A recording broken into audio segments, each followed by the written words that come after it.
Bienvenue à Backstage avec Michel Grenier. Aujourd'hui, on parle du fameux dislike et ça commence maintenant.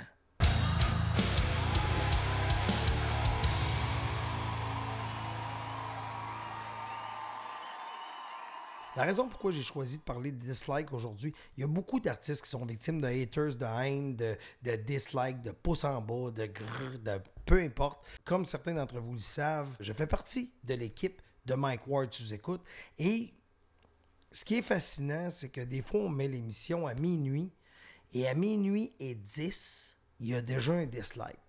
Pourtant, les émissions de Mike Ward sous-écoute vont durer environ 1h45 à 2h15. C'est spécial que quelqu'un est capable d'écouter 2h15 en 10 minutes. Et j'ai de quoi expliquer aux haters, aux gens qui font des dislikes en passant.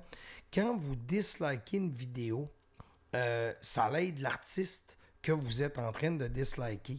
Parce que un dislike va créer que ton artiste que tu haïs tant va avoir plus d'exposition. Donc, si tu haïs vraiment quelqu'un, la solution, ce serait de rien faire.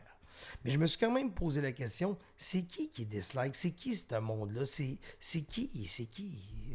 Puis le premier réflexe que j'ai fait, c'est peut-être des gens qui sont malheureux.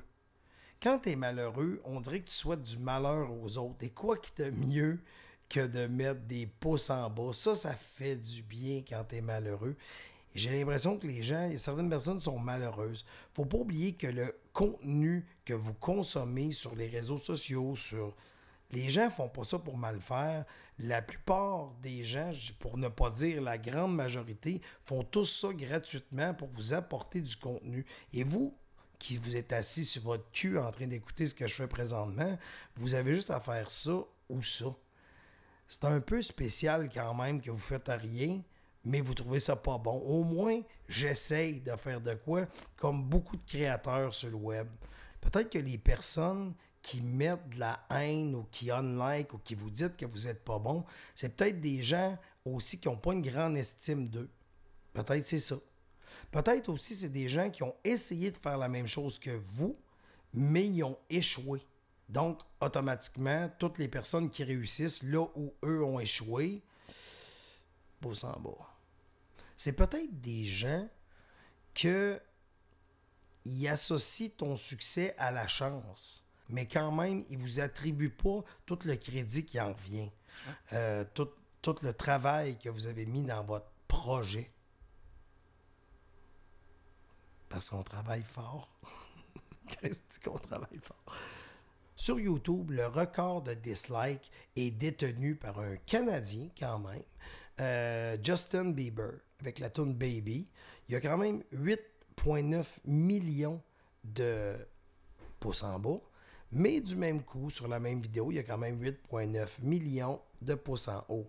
Mais ça veut dire que ça crée tellement de mouvements qu'automatiquement, les gens, cette vidéo-là, se retrouvent toujours en haut.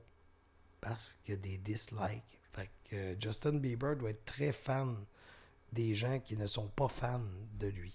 Pour haïr tout ce que tu fais, faut qu'il te suive solide. Là. On s'entend que ton hater, c'est ton plus grand fan. Est-ce qu'il y a plus de haine aujourd'hui qu'il y en avait, mettons, dans les années 80 ou dans les années 70?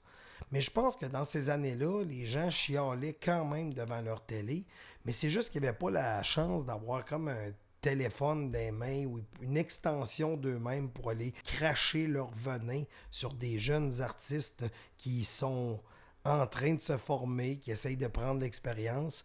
Fait que je suis comme ici de défendre les artistes, moi. Je suis le justicier. Je suis pas un justicier. Je pense qu'on devrait avoir le droit de mettre un pouce en bas. Par contre, comme on est habitué au fameux Twitter avec 140 caractères, tu es obligé d'expliquer dans 140 caractères et plus pourquoi t'aimes pas ce qu'on est en train de faire. Moi, j'ai aucun problème envers un pouce en bas. Mettons que quelqu'un sur cette vidéo-là décide de mettre un pouce en bas. Aie les couilles d'au moins me dire qu'est-ce que t'aimes pas, qu'est-ce que je fais pas de correct. Je rappelle que moi, je fais ça pour le plaisir. Je fais ça parce que ça me tente, parce que j'ai le goût de partager des choses. Puis ça donne ça. Puis si t'aimes pas ça, ben écoute les pas, tu sais. Je force pas personne. Il n'y a pas aucun créateur qui force quelqu'un à écouter leurs vidéos. Je trouve ça triste d'avoir des pouces en bas.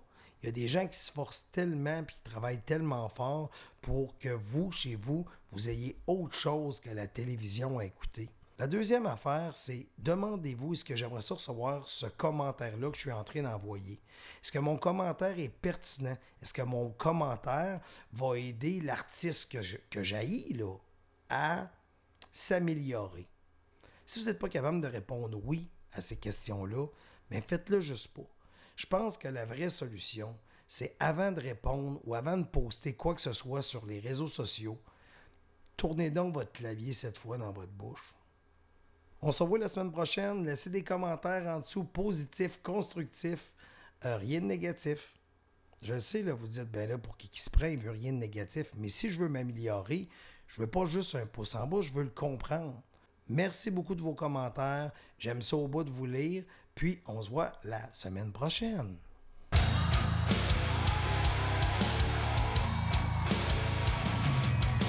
Backstage avec Michel Grenier.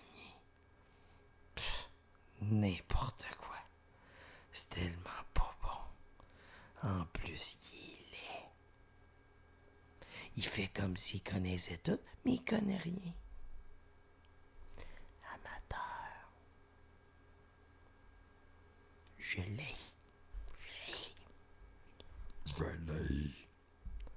Je l'ai.